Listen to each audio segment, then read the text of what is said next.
up is the I workshop session. And we have the demo speaker because Lisa will demonstrate how to be a group evaluator. So today we take Angel as the example. And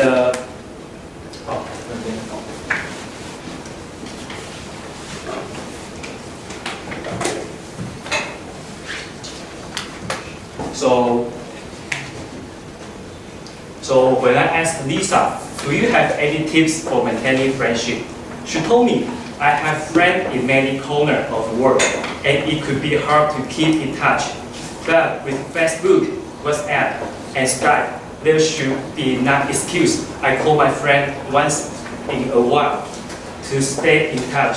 Nothing beats hearing your voice.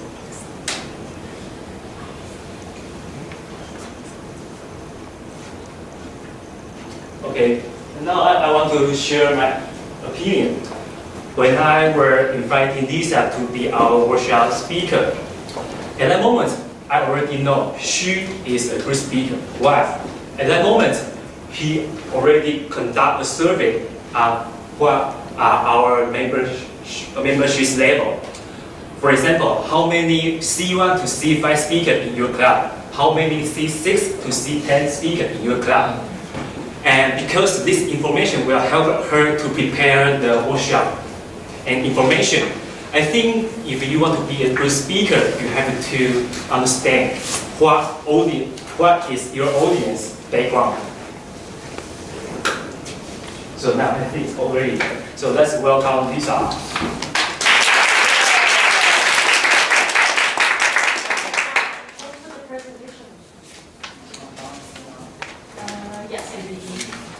The PowerPoint. That one. Thank you. Awesome. Hi everyone. Thank you so much for coming. I'm doing a workshop on evaluation. May I get a clicker, or would you like to help me click?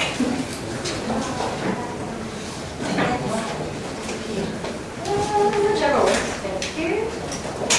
Let me just test it. USB. Alright, before we begin, I just wanted to get a feel for the room. Can I see a show of hands? How many of you have, let's see, are at level CC1 to CC5? So less than 5, please put up your hands. Okay, not too many. CC5 to CC10? A good majority, okay. And anyone who's finished CC and on your first advanced menu? Okay, and more than one advanced manual? Fabulous. All right, so good distribution of the room, which is very exciting. I think today what I have prepared will hopefully cater to all different levels, and we will go through the agenda. There are time for Q&A at the end. Now let me try, there we go. All right, so before we begin, I think usually at a workshop, it's always nice to get to know the person who's presenting. So I wanted to briefly introduce myself.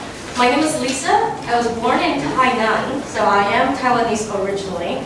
Don't be fooled by the accent. I've lived for a lot longer time outside of the country than in the country. I've lived in Singapore, in the States, and most recently in South Africa. I just returned last year. Hence a mixed pot of accent. Some people say I sound a little British, some very American, and the moment I start speaking Chinese, people have told me that I'm from Southeast Asia. Apparently I have a Malaysian accent. Alright, I joined Toastmasters in 2011, so it has been almost 5 years now. And at that time, I joined a club in Cape Town called EY, for Ernst & Young Toastmasters. And most recently, I joined Skull Toastmasters. And at different club level, I've really served for all the different officer roles you can imagine. Whether it be VP PR, VP membership, VP education, secretary, president, immediate president, you name it. If you needed me to fetch the copies and make coffee, I've done that too. And finally, I participated in our district contest in Southern Africa. So in Southern Africa, the contest covers 9 different countries. I have progressed to the district level for prepared speech, if I didn't place, and for evaluation, which I had won back in 2014. All right, moving on. So now, Since we've already done this, tell me about yourself. Again, that's for me to gauge the room, and I love what Tim said in the beginning. I think with every speech, you have to begin with your audience in mind. And the best way to gauge that is to either arrive early and ask whether it be the president today or anyone who's within the club officer what the makeup of the room looks like. Or if you don't quite know what the audience makeup is, do what I did. Ask a question in the beginning. You might not always get to do that if you're a prepared speaker, but if you're doing a workshop of any sort, it's definitely welcome to ask questions. All right, so today we have quite a packed agenda, and hopefully we'll have enough time to go through everything. But I do want it to be interactive. So if you have questions at any time, please stop me, and if I'm going to cover the questions later, I will actually put it on the board to make sure we remember to address it. All right? So to start with the agenda, today my goal is to help you give better evaluations. And for that, I have prepared 5 different tips that we will go through. So 5 tips to giving better evaluation. And second part of the day, I thought it would be fun to do some myth busters. So I'm going to decipher some of the rumors you may have heard about evaluation. Common questions I have received over the years. Questions such as, do I, as the evaluator, represent the entire audience? Or can I not take notes onto stage when I give an evaluation? And I was about to give us time to practice, but because of miscommunication, Angel has done her speech beforehand. So I may ask for a volunteer. Be prepared. Someone, and maybe you can start letting brew in your mind. I'm going to ask for a volunteer to come up and give a 3-minute impromptu speech. Just 3 minutes? It's like table topics. You'll be fine. It's always a little nervous, so I'm going to give you 15 minutes heads up, okay? 15 minutes. All right. And finally, we have time for question and answer. Again, it's interactive, so don't let it just be my voice populate in the room. Feel free to ask some questions and stop me if it's confusing. I know I do speak quite quickly, so I'll try to slow down. All right, so to start, 5 tips to giving better evaluation. And I'm going to go through them each one by one with specific examples and from my personal experience. If you have something to share, something to add, please speak up and let us know as well. I think that's the beauty of Toastmasters, is that we're all going to learn from each other. And while I may have a little more experience than you, that doesn't mean I'm right. It just means this is what I have learned from my own experience. So to start, know your audience. And this is a bit of a giveaway, but how many different audience groups do you think there are when you give an evaluation? Is it just one audience? Are you the speaker? Which one? How many do you think? We have 4 different options on here. All right, for those who think there's only one audience for the evaluation, 2 audiences, 3, all 4? Amazing. Okay, so some of you are sitting on the fence and refusing to interact with me. I may borrow Manub's, sorry, the table topics. Manub, I may borrow your list later so I can start calling on people. All right, so you're correct. I believe there are 4 different audiences in any evaluation, and we'll go through them one by one. So firstly, the speaker, right? Someone has come on stage and given a prepared speech. Of course, they are one of your audience, because when you're giving an evaluation, the speaker will be listening very attentively. But at the same time, there are 3 other audiences you should keep in mind of. First-time guests at any club meetings. I know tonight's a little different because we have workshops, but actually, is there a first-time guest? Oh, brilliant! Welcome! Fantastic! May I have your name, please? My name is Ronald. Ronald. Welcome. Nice to meet you. Great. So, in that case, for the benefit of Ronald, I'll explain briefly. Did you get to see some of our speakers earlier on? Okay, so normally with the Toastmaster setup is we have speakers who prepare 5 to 7 minute speeches, and at the end of the session, which you'll see at the bottom of the agenda, we have evaluations. And evaluations are conducted by fellow members. Effectively, they give real-time feedback to the speakers. And today I'm delivering a workshop on how to give better evaluation. Brilliant. So for first-time guests, such as Ronald, a lot of the time, depending on how the meeting's set up, they may or may not know what an evaluation is. But they are one of the audience, and you don't want to exclude them, right? So that may impact how you give an evaluation as well, depending how many people in the room are first-time guests. Experienced Toastmasters, as we had seen earlier on, there are quite a few Toastmasters who's done more than one advanced manuals. And if you think about it, we have somewhere from the end of the spectrum, beginning Toastmasters who only done 1 to 5 speeches, they're quite new and quite inexperienced and still working on their way. On the other end of the spectrum, you have someone who's very experienced. They may have been a Toastmaster for 3, 5, even 10 years. Maybe even distinguished Toastmasters, DTM. So how do you make an evaluation appeal to anyone within that spectrum? And finally, the sense of contest. If you're in a contest situation, you have one more group to be aware of. The judges. And the judges are hiding, usually silent because they're supposed to be anonymous, not always. But you don't know who these elusive judges are, but you have to appeal to them as well.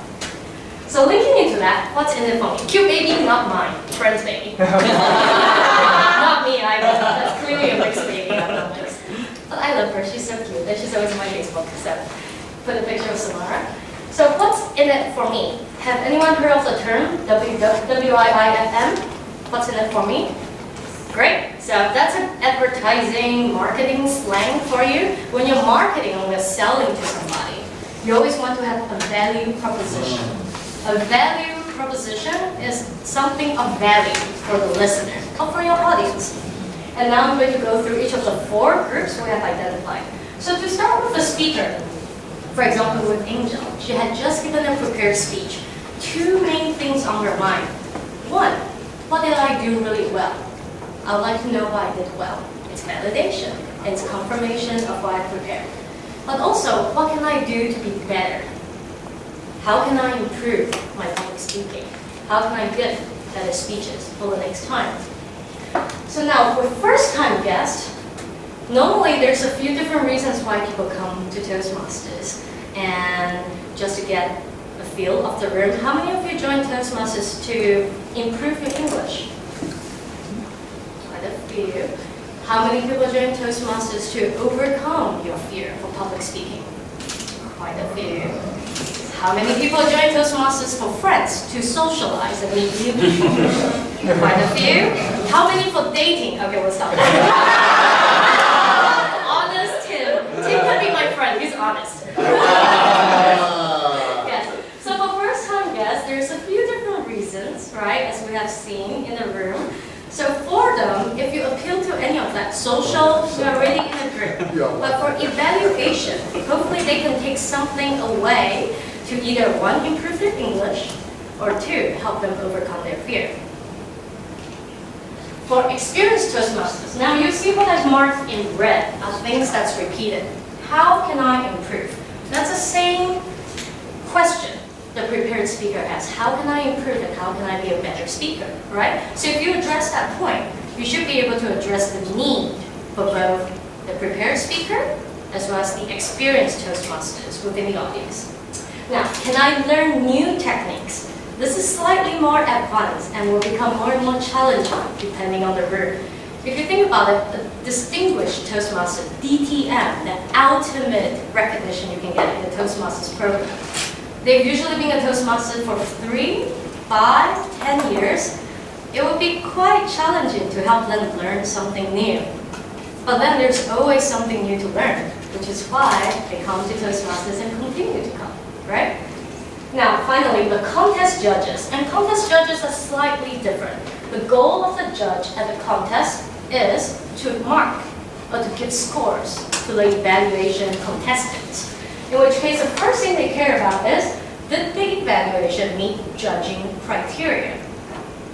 And I have an appendix for judging criteria at the end, which we can go through. But if you haven't seen this, just go on the Toastmasters website, toastmasters.org, and you can download it for free. Just Google Toastmasters evaluation criteria, and you can see it. It's something that will help whether you're in a contest or not, to see how you judge.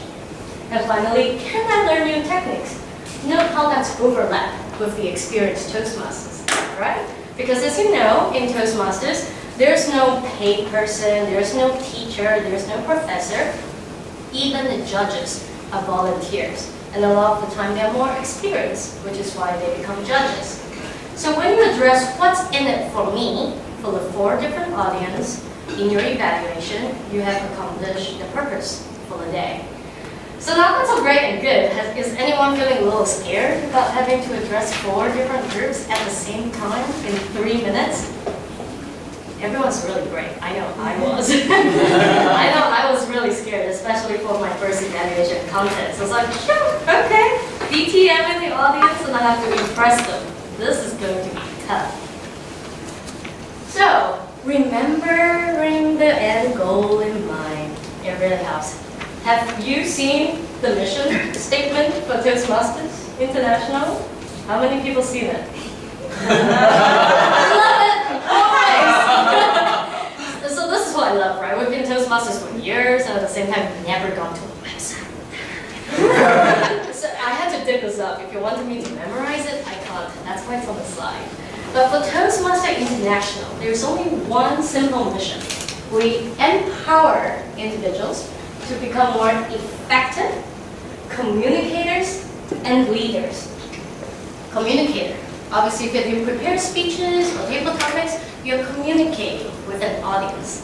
So you're being empowered to become more effective. And as you have seen tonight, our officers, our volunteers, our session masters, they are all leaders. And these are skill sets that we can take beyond a Toastmasters meeting. From the 5 years I've been a Toastmasters, it has boosted my confidence beyond belief. And I was able to leave a corporate job and start my own business literally from Toastmasters. Because from Toastmasters, I gained new network, new relationship with people who I would have never encountered before. I'm not an engineer. Why would I speak at Vega Vega? I mean, really, I can't share anything about Thunderbolt. In fact, what is Thunderbolt? Okay, we'll talk about it. I have no idea what that is. But that's what's beautiful about Toastmasters, is you get to meet people from different walks of life.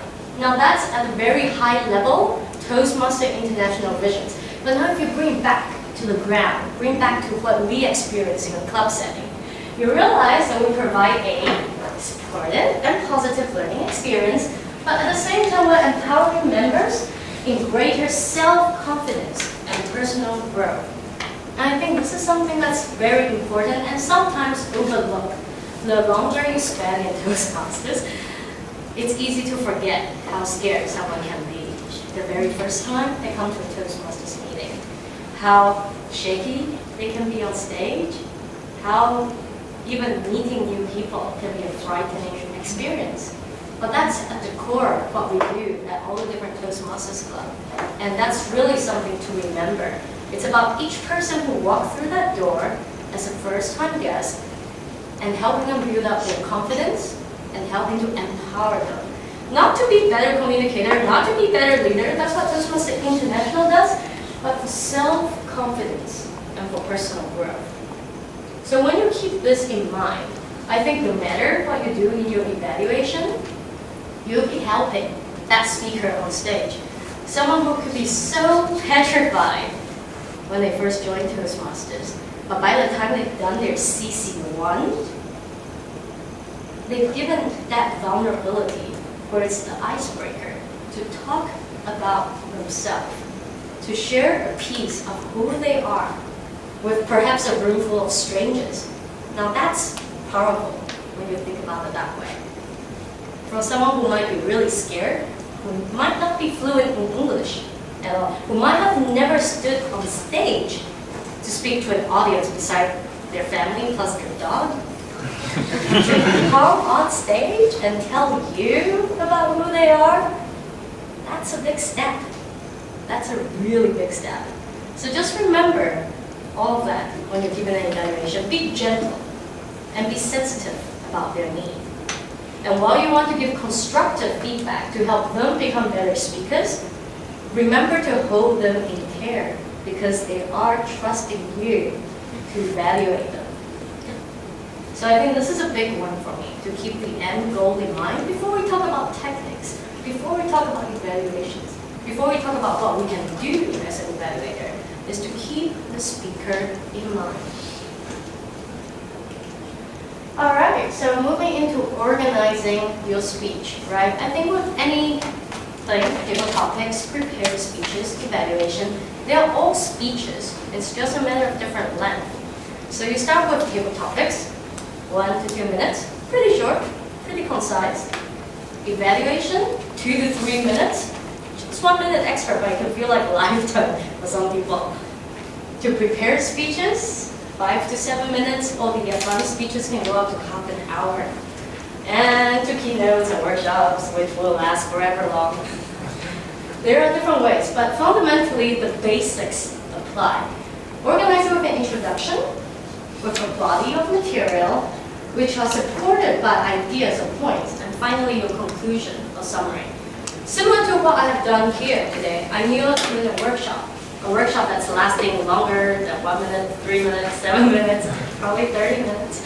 But I started, right, with an introduction. And how did I engage the audience? First, I asked you questions. Who's been here? Who's a first-time guest? Are you a 1 to 5, 5 to 10, advanced speaker? I asked opening questions to draw in your attention and for me to get a better idea of who I'm speaking to today. And then I told you the agenda of what we're going to talk about. The 5 tips, the demystifiers, the practice time, and so forth. And now I'm in my body, right? I'm giving you 5 tips, and I'm supporting each of them with ideas. So you see, it doesn't really matter if you're starting with a table topic, or if you're doing a workshop that's lasting longer than 30 minutes. You can still organize it the same way. And the same applies to your evaluation. Finally, a conclusion or summary. If you're here because you're preparing for evaluation contest, pay attention to conclusion or summary, because one of the judging criteria, literally 1 in the 4 boxes, asks for summary statement. Which means if you're competing for evaluation and you don't include something like in summary or in conclusion, you automatically lose points on that. So summary is very important. It's a great way to recap of what you just said. Because in the mix of things, you probably forget. Don't worry, I'll do a summary. So if you get really confused, I'll get to that. All right. Remembering you're confident communicator. Since most everyone here have been a Toastmaster for a while, in that case, you should be quite familiar with the 1 to 10, right? And what I've done here is I've divided it up to 3 different sections. And this is where we're going to get to the meat on the bones. To start, the icebreaker. Organize the speech, getting to the point, how to say it. These are basic things you should have in your evaluation. In the icebreaker, we tell people about ourselves. So we bring a piece of us to the stage. And that's what you do when you're an evaluator, because you bring yourself to the stage. Organizing your speech, you are remembering that you need to have an opening, a body, and a conclusion. Get to the point, how to say it. Those are about different phrases you use, words you choose, examples you choose, something concise and to the point. And these are things you can plan in your evaluation as you're writing notes. So now to a more advanced, your body speaks, vocal variety, research your topic, and get comfortable with visual aids. How does this play into your evaluation? Any ideas? Any suggestions? Okay, I'll keep talking by myself. It's hard to visualize. All right, your body speaks. So as you can see when I'm talking, I'm moving across the room, right? You can do that too when you're doing evaluation. You can still use your body language. Just because you're an evaluator doesn't mean you have to stand stiffly up front. You can still work the stage. You can still use points. You can still talk with your hands. So don't forget about your body just because you're an evaluator. You can say, hi, so today I'm going to evaluate Angel, and I have 3 points I would like to give her. The first point, the second point, the third point. In conclusion, 1, 2, 3. I'm using my body language. You can do that during an evaluation. Smile, be warm, or exaggerate and scream. That woke some people up. That's vocal variety for you right there. Usually if I see the audience going to sleep, I talk really quietly. See, Kish had to lean into you. I will see a beautiful face.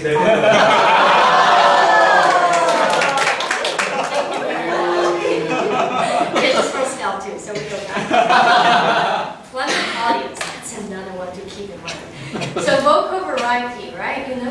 as I speak quieter, you realize that they lean in to hear me.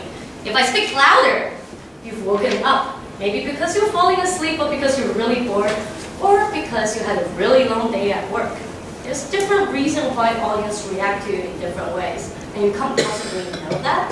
So I think when you see an audience, even if they're falling asleep, it might not be you. But if everyone's falling asleep, that's definitely you. So make sure not everyone's falling asleep.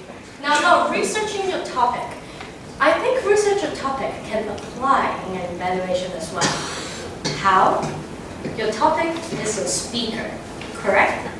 So if you have a Toastmasters club you belong to, chances are you've seen how this speaker, how this member, how this person have grown over time. They may have started from CC1 when they were a trembling mess and had to keep looking at their notes and get really worried and shake, to their CC2 and 3 where they're still quite nervous but they're still using their notes. But now the notes have shrunk and it's become half, or maybe even quarter size. To when they become CC8, CC9, and they're commanding the stage, they're using their body, they're speaking with vocal variety. You can see how they have grown. Now that's your topic, the speaker, the person. If you have grown with them over time, and this is where from regularly attending meetings in a club, that's where you can research a topic. So you can say, Kish, I remember at your last speech, you were quite emotional. But at this one, I remember that you're commanding your emotion. That's researching your topic. And actually, that's what Kish told me when I was preparing for my contest speech. Because he saw my contest speech 3 times in a row. So he could tell how I had grown within those 3 speeches. Now that's researching your topic. And that's something you can prepare for. Get comfortable with visual aids. Just because you're doing an evaluation doesn't mean you can't use visual aids. If I'm talking about evaluation and I ask for print material, that's my visual aid. As we were evaluating Angel, sorry, Angel's the only name I can remember, so hope you don't feel I'm picking on you. Angel gave a great example, and she carried her backpack on her. And she talked about how that ticket gave her confusion. You can still have these mini props as well. Even though you're giving an evaluation, doesn't mean you can't do that. You can point to the person, you can point to the room, you can point to the projector, you can talk about how the light keeps getting in your face. That's visual aid. There's different props you can use in the room. In fact, if I really wanted to, I can grab a chair and make this my visual aid. Right? Play. Use the room. Use different visual aids. Just because you're on stage doesn't mean you can't play. So now, these 2, that's tricky. Persuade with power and inspire your audience. Now you may ask, at a typical meeting, the evaluation comes after the intermission. At best, intermissions are 5, 10, 15 minutes long. How do I prepare an inspiring speech or a persuasive speech in just 15 minutes? And if we go back quickly to your audience, these are the 4 different audiences you have. You might not need to persuade everyone. You don't have to inspire everyone.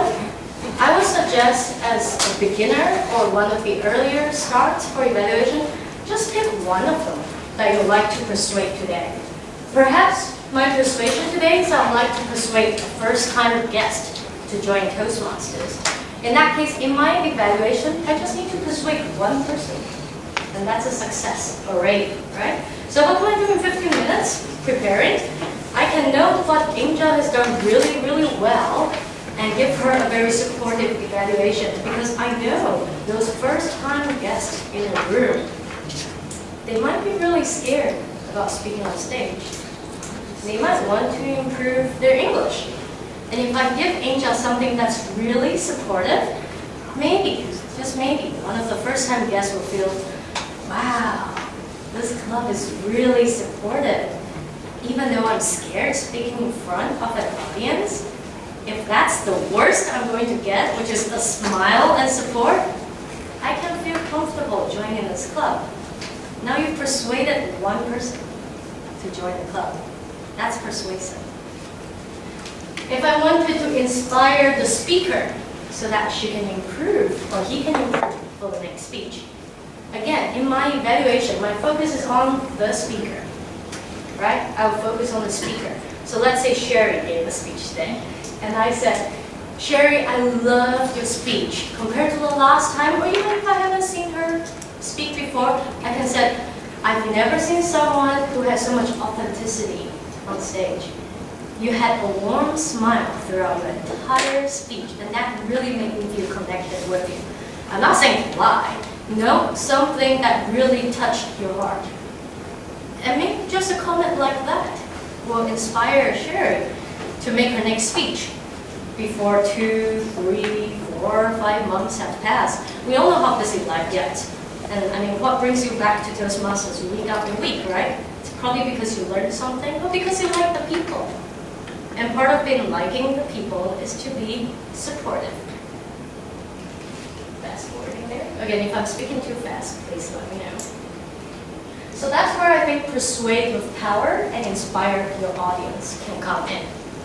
And that's where you see everything we do starts with the CC manual. Those 10 things. An analogy my mentor once told me. Getting a CC manual, completing all 10 speeches, it's like getting your driver's license. It means you now have the permission to drive. It doesn't mean you've ended your journey. Your learning journey doesn't end. In fact, it starts after you're done with your CC. Because that's when you have all these different skills and different techniques in your hand that you can play with, right? So always go back to CC if in doubt, or if you need more inspiration. All right, and we're still on organizing your speech. If we go back to here, I'm still on organizing speeches. Tip number 1.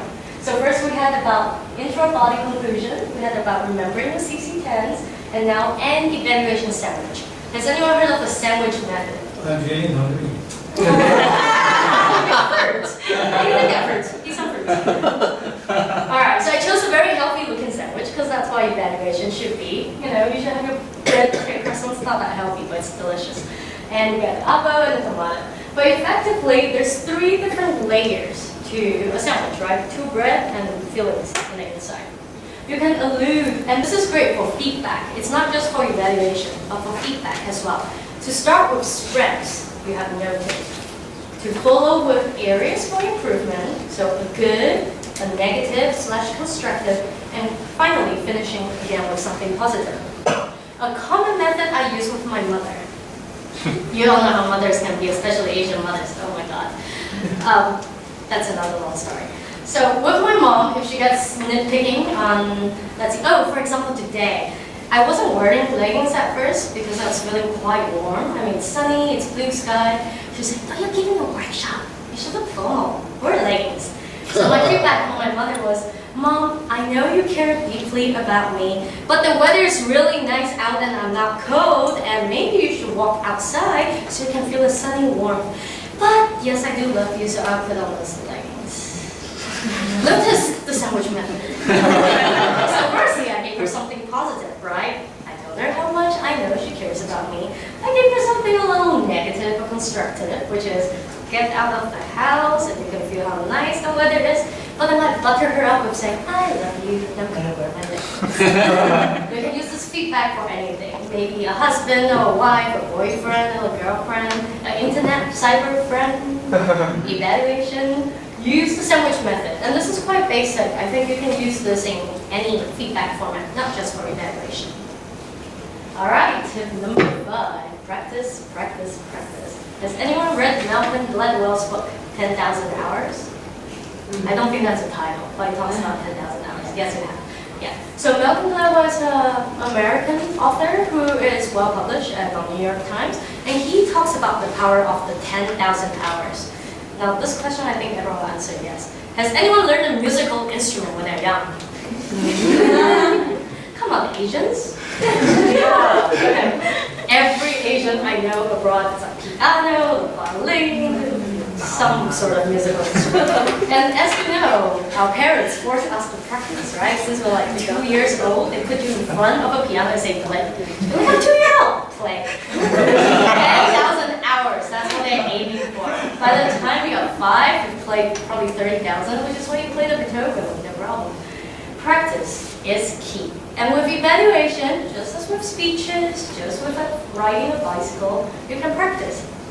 How? Firstly, I would like to introduce the evaluation buddy. If you are a new Toastmasters within your club and you feel quite nervous because it's your first 1, 2, 3 time given an evaluation, ask for a buddy. And don't wait for the officers to assign someone. Just walk up to someone and say, Tim, it's my first time giving an evaluation. I'm quite nervous. I know you're the president and you're not on an assignment today. Would you mind being my evaluation buddy and I can bounce some idea with you during intermission? You know. Thank you very much. I appreciate the feedback. Oh, this is a hard audience to work. I should bring chocolates. Sorry. Okay, so in that case, again, you can just approach someone within the club, right, and ask them to be your evaluation buddy, and you can practice with them. So maybe as I was writing down my evaluation notes and intermission, I can go up to Tim, who's my evaluation buddy now, and say, Tim, this is what I noted when Angel is giving her speech. Can you give me some feedback? What do you think? Is this right, or do you have any other suggestions? Wonderful. Thank you, Tim. So you can get an evaluation buddy. And again, if you're quite shy because you've never done this before, then go to one of the offices because they're quite talkative. So for example, Ken's in our club and he's a brilliant president. So if I'm a new member in Scout and I don't know anyone else in the room, I'll probably go to Ken and say, Ken, you're the president. I need an evaluation buddy. Can you pair me up with someone, please? No problem. Okay, thank you. So that's an evaluation buddy for you. Panel discussions. I haven't seen this done in Taipei, but I know I've seen it in Cape Town where I first joined Toastmasters. A panel discussion, which might be handy for club officers to know, is something that can help boost evaluators within your club. A lot of the time, if you're a relatively new club, or if your members are quite inexperienced, they might feel quite nervous. And you realize with every meeting, it's really hard to fill an IE calendar because your members are only CC1 to CC3, and no one wants to evaluate. In that case, what you can do is a panel discussion. So for example, today, I noted that we have 3 honorable guests who are individual evaluators. So MJ, John, and Emily. This, for me, may reflect that, oh, okay, we need to encourage Pega members to become evaluators. In that case, what I can choose to do as the VPE is ask these 3 individual evaluators to host a panel discussions. Instead of a regular evaluation, where you have someone come up to the front and give individual feedback to the speakers, I can ask all 3 evaluators to give collective feedback. Obviously, I tell them in advance, so they're prepared for it, right? So I say, all right, can we have a panel discussion today? And then how that will work is, during the evaluation session, we'll say, all right, the first speaker, Sun.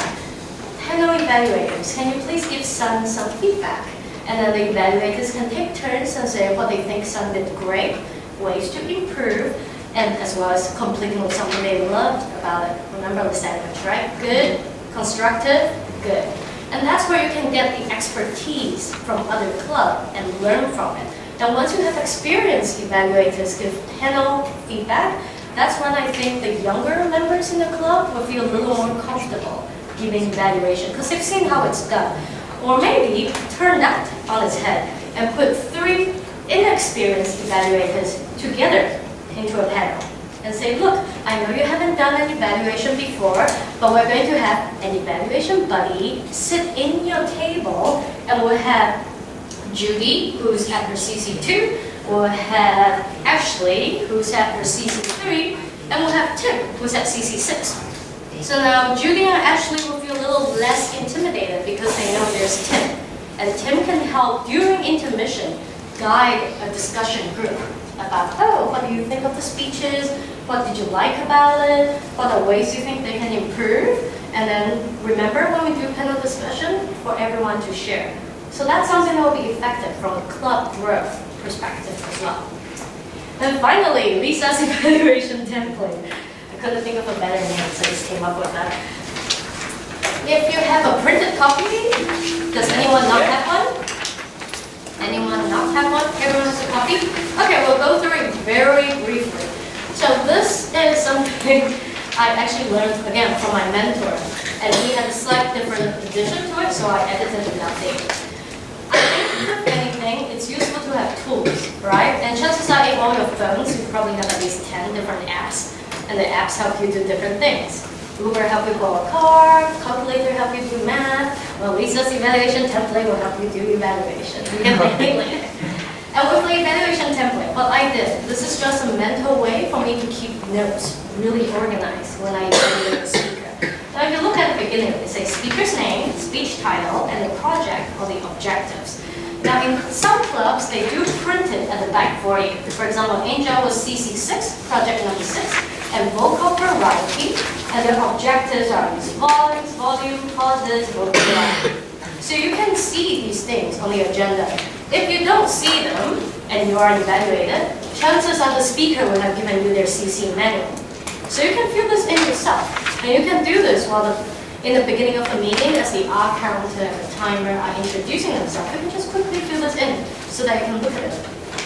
Now, if you look at what the check boxes are, the check boxes are a breakdown of your CC1 to CC10. So let's see, relevance to audience, opening body, examples, conclusion, thought provoking, etc., etc. So on the left, what I have is mostly content related, content with the speech. On the right, it's more about delivery.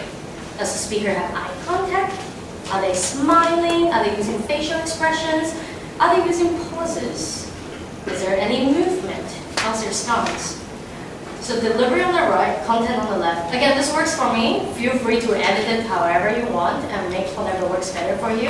And I use this as a quick note. So I'll tick something as they're speaking, I'll cross something out.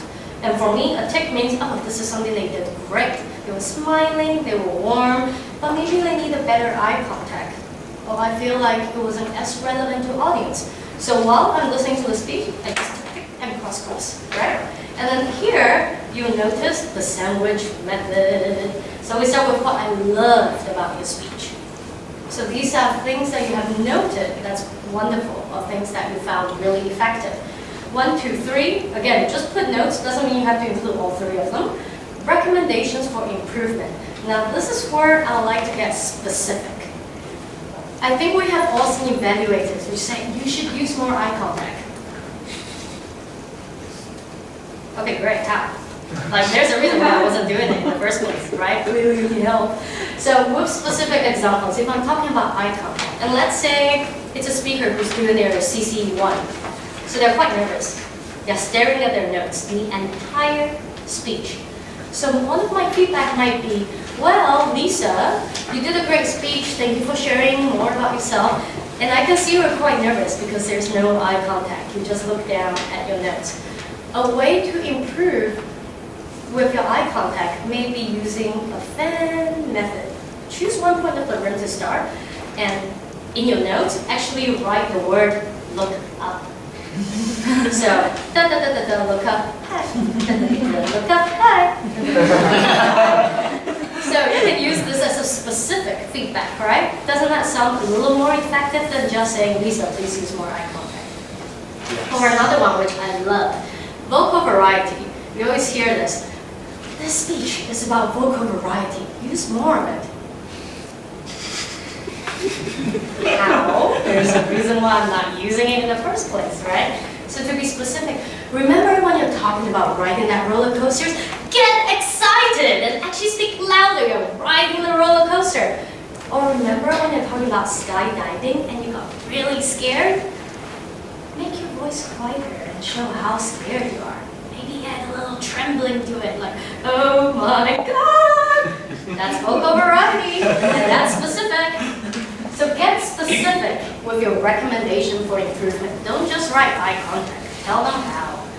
Don't just write vocal variety, tell them how. You'll appreciate it. And finally, the final strength or the final highlight. Again, wrap up with something positive, because if you remember, the goal is to help the speaker gain self-confidence as well as personal growth. You don't want them to walk away thinking, oh my God, I sucked. They needed it. Everything was about how bad it was. I couldn't do eye contact. No vocal variety. I was looking at my notes. Oh God, this is awful. I'm never coming back. Right? So you don't want them walking away feeling horrible and feeling down. So you want to pick them back up again. I love your speech. You told us about yourself that time with the roller coaster. Maybe improve your eye contact and make a note for yourself to look up. And I love your smile. So I'm really looking forward to your next speech. Something positive to wrap it up. Think of it as the candy after going to the dentist. It helps pick it back up. So that's my evaluation notes template. And I think if you are a beginner evaluator or you just needed a format to help you tighten your evaluation, this may be a great prototype to work on. And as you start using it more, you'll probably find ways that works better for you. Maybe having pictures, maybe organizing it in different ways. Come up with your own template. Don't feel limited to this. All right, so that wraps up my 5 tips. Any questions? No?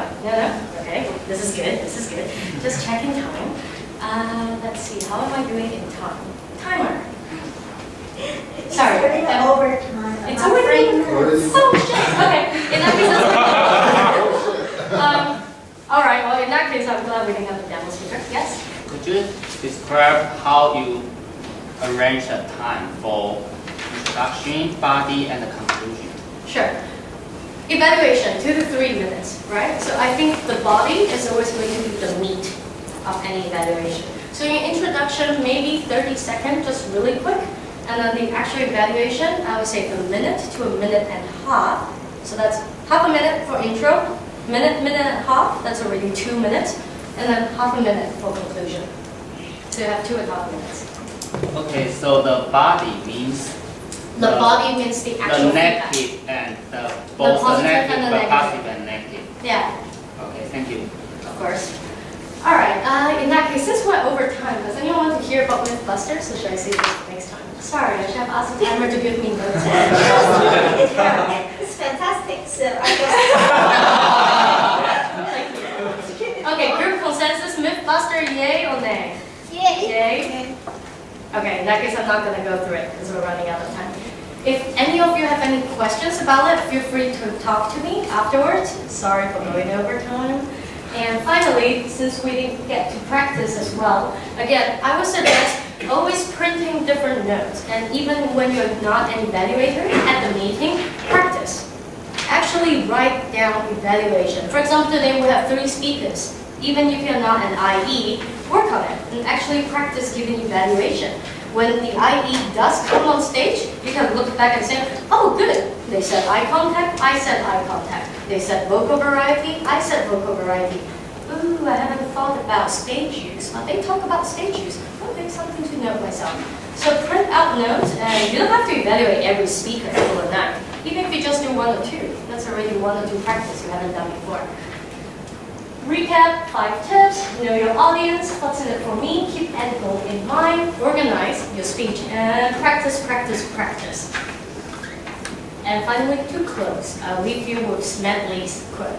Mr. Smedley is the founder of Toastmasters, and he has said that the 2 most important factors in Toastmasters are mentoring and evaluations. So I really hope this workshop helped you to become a more effective evaluators and that you won't be scared or intimidated in the future when you're called upon to help and become an IE. Thank you very much.